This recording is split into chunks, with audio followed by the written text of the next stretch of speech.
Welcome back to Storytime with Sean. These entitled people actually tried to use finders keepers as a legal strategy. Story 1 is titled, Neighbor Says I Was Trying to Cheat Him Out of My TV. I am having a house built, but I bought a TV during Amazon's Prime days.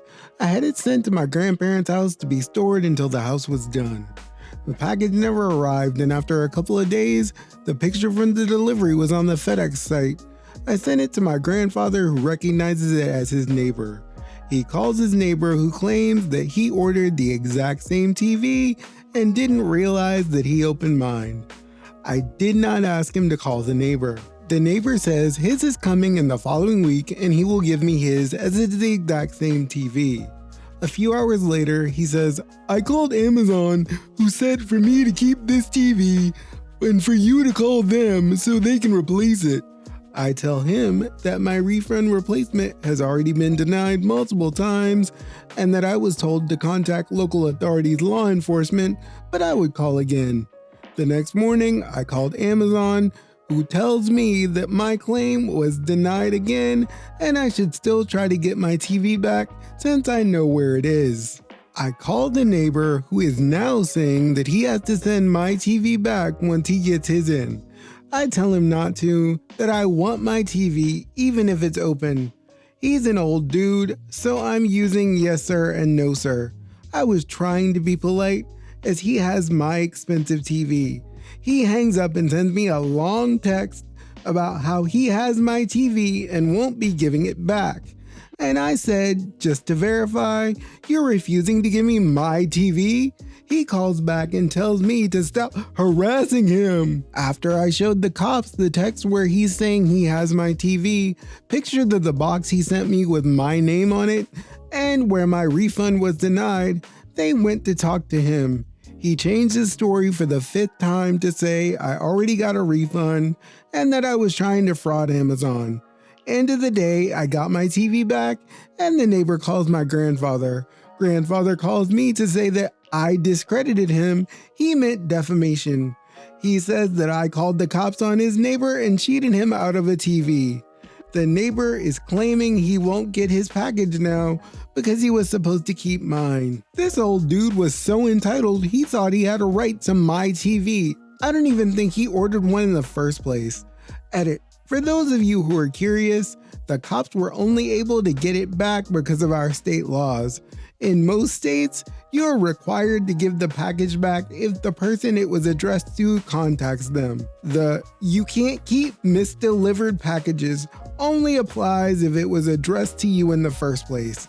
Edit 2, for those saying I should have gotten a refund, this is the same copy-paste response I got for days until the cops finally got my TV back. For those interested to find out what Amazon actually said, the link will be in the description. Like I said, finders keepers is not a thing.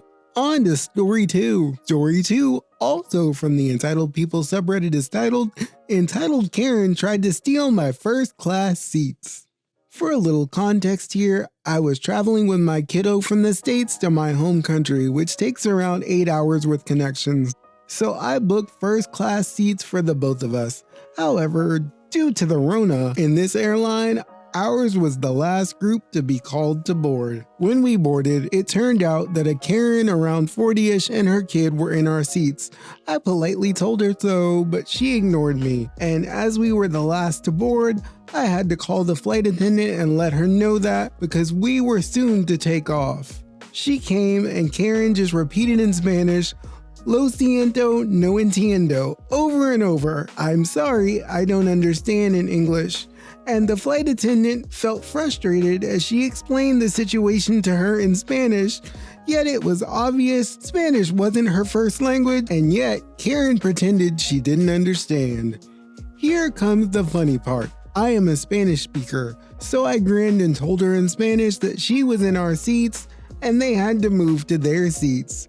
She then got red-faced and told me how she's a single mother and how I should respect my elders, all in Spanish of course, and how I should go with my brother, actually my son, to the regular seats because she deserved to have the first class ones. I told her she was not my elder, I'm 27 and she was 40-ish, and I don't give a flip about her being a single mother. She could pay for them as I did, being a single parent as well. Anyways, Karen had the pleasure to have me as her translator, telling her to go back to her seats or they would be escorted off the plane. In the end, she went back to their seats and told me in English how my kind have ruined the States. I just laughed at them and told her to enjoy their seats. That was probably a long walk of shame back to coach. On to story 3. Story 3 is titled, Shopping Cart Thief Gets Fishy Revenge. So here's one of my own experiences. This Christmas Eve, I was doing some last-minute shopping in preparation for Christmas Day. I only needed a few bits, but when I got there was so much discounted food, and I was hungry that I went a little crazy piling it all in my cart. I was merrily going around, adding salmon, ham joints, cheese, etc., this big smile on my face at how much food I was going to have. I hadn't taken all of any particular item as I wanted everyone else to have their own chance at stocking up and feeling good about it too. Now for the entitled part. I leave my cart about 3 meters away as I collect some new goodies I've just spotted. I'm a slim bloke, but I'll get through it all eventually. When this Karen shows up, I've got my bag, phone, wallet, coat, etc. in my cart too, so it's obvious it belongs to a person, not the shop putting random stock out. I walk back to my cart, and there's this woman rifling through my stuff. I'm a little taken aback, and I think she must not realize it's mine, so I say to her, "Excuse me, that's my trolley." She replied, "Yeah, so?" So having seen her in my cart and still picking things out of it, I say, "Well, it's my stuff. You can just get this stuff yourself. Just not out of my trolley." And she replies in a so sweet tone, "Well, you haven't bought it yet, so it's not yours." I think, fair, but only if I relinquished my cart would that be a justification. So I just give her this disbelieving look and say, "I'm going to buy it.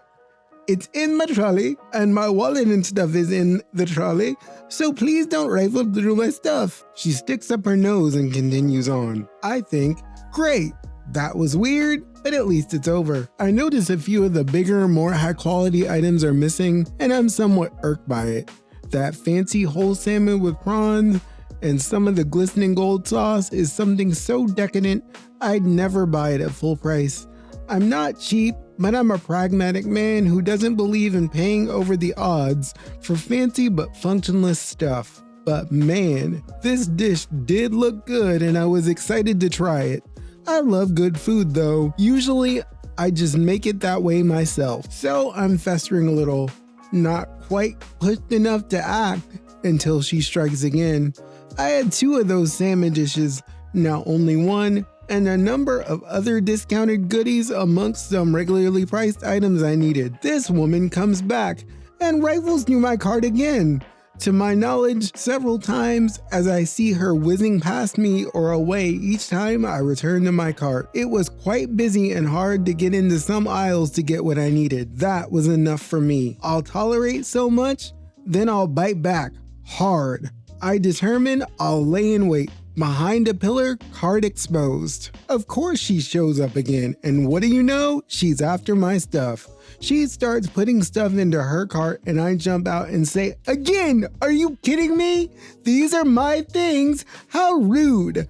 I wish I could say she sheepishly smiled, but it was more a bitter taste was in her mouth.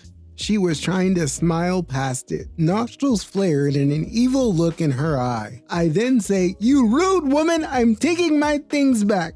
And then look her dead in the eyes as I pick up all my things back out of her cart and put them into my own. I'm staring at her the whole time, saying in an exasperated tone, "How rude! Ugh, how rude!" and reclaim everything. Finally, everything retrieved as I make it loud and obvious what she's done to others watching. I carry on, golden salmon reclaimed in all its majesty. Now I had my original 2 of these big juicy salmon dishes covered in over-the-top gold sauce. one reclaimed and one right on top of my cart. There were plenty of other salmon dishes discounted and ready for her to take, so I don't see why she felt the need to steal mine. Perhaps mine was better, or she couldn't be bothered clamoring through busy aisles to get her own and filter through discounted and non-discounted items like I had. I noticed the salmon box is not very well secured and the salmon is coming loose. There's just this box holding it on a tray and it's at serious risk of sliding out. It's so tenuously held in place that just its weight and a little force will send it flying, so I positioned it angled upwards to keep this from happening. This Karen returns, clearly a snatch and grab as she tries to grab my golden salmon from the top, and this time I'm ready. She grabs for it and I grab the bottom, and in a moment of sheer, call it vengeance, call it pettiness, call it whatever, I thrust the box forward towards her with a little force. The salmon went flying. It was a cooked one, flaky to perfection. Fishy golden sauce and salmon went everywhere in her direction, covering her in the smelly stuff. Her face was the picture of disgust, shock, and panic at that moment, and it is one I'll take to my grave. She will have the stink until the minute she got home and changed on Christmas Eve. I only got one of the 2 salmon dishes from that shop. It was divine. Nice enough, but I think the satisfaction is what made it taste that much sweeter. 3 people that had to find out that finders keepers is not a real thing, and boy was karma waiting for them. We got an old man who thought he could steal a TV, but he got a conversation from the cops instead. A bilingual woman who decided to try to steal seats from the rightful owner, only to have to do a walk of shame all the way to her actual seats on the plane. And the last person, and probably the best, she literally got slapped by fish in the face, and I think we can name the fish Karma. I hope you enjoyed this episode of Storytime with Sean. As usual, I'm having a blast reading them to you. If you like them, please like, share, and subscribe, and tell your friends and family about us. We're almost to 70 people in our community, and before we know it, we'll be at 100. It truly makes my day when you take the time to watch my videos, click that like button, subscribe, and leave me comments. I'm definitely going to keep going. This will not be the last episode. By now, YouTube might be showing you some other options for videos that are just as funny as this one. So if you want to spend a little more time with me, click what you see on your screen now and we'll hang out a little longer. Have a great day and we'll see you next time at Storytime with Sean. Have a great one.